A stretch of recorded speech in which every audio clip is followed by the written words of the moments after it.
Out of Sight. Clooney plays the bank robber Jack Foley. He is very good at what he does. This is what he does for a living.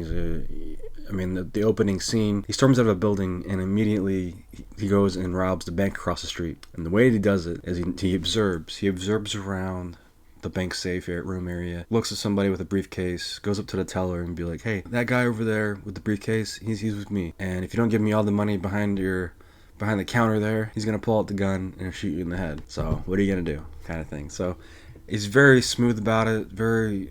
George Clooney is very charming in this film. I want to say this is like the beginning of George Clooney's stardom, being like the sexiest man alive, coming off of ER. I mean, he was about to explode. And Steven Soderbergh, he'd done the indie films, Sex, Lies, and Videotapes. He would go on to do like the Oceans 11, 12, and 13, those films. And you kind of get the style of the Oceans films in Out of Sight.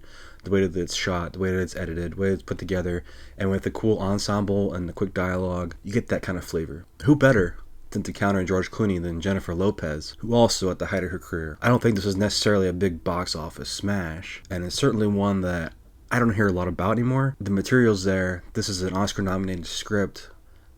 Great script, and I think Soderbergh is at his best when he's given the proper material. Jennifer Lopez's character immediately senses the connection with George Clooney, but she is hesitant. She's a U.S. Marshal, and she's tired to stop these kind of guys. I mean, there's a scene early on where they're stuck in the trunk, and you can tell there's chemistry there, and they kind of share important things like favorite movies and sort of like, things that they have in common. Then they part ways.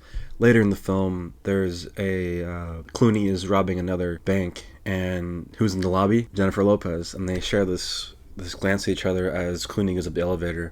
She's questioning, like, what do I do about this? This is crazy, and so they toe the line between will they, won't they, all in while you have Clooney's buddies, led by Don Cheadle, that are his friends from jail, and these different personalities, and there's a lot of funny stuff that happens. Chases and heists and different types of setups. Don Cheadle is so good, so funny. It leads up to this crazy climax that I think it's very satisfying, but you're not sure how it's going to end. You're left like rooting for Foley to get away with the crime, and then Lopez to catch him, or them to be together. You kind of, as an audience, you're like, well, who do I root for? I like all the characters. All the characters are very likable. If you're into those kind of crime capers, there's some Bonnie and Clyde here. I'm not gonna lie. There's a little bit of that. You got some Jackie Brown here too. I think this definitely fits well with the Jackie Brown universe as far as Elmore Leonard being the source material. And then you have a certain character show up,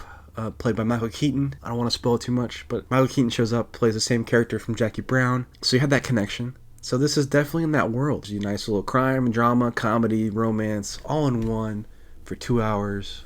It's quite a ride. And this is a 4K from Kino Lorber. It is a brand new HDR Dolby Vision Master, approved and color graded by cinematographer Elliot Davis. And I have to say, this movie looks fantastic. The colors really pop, the details.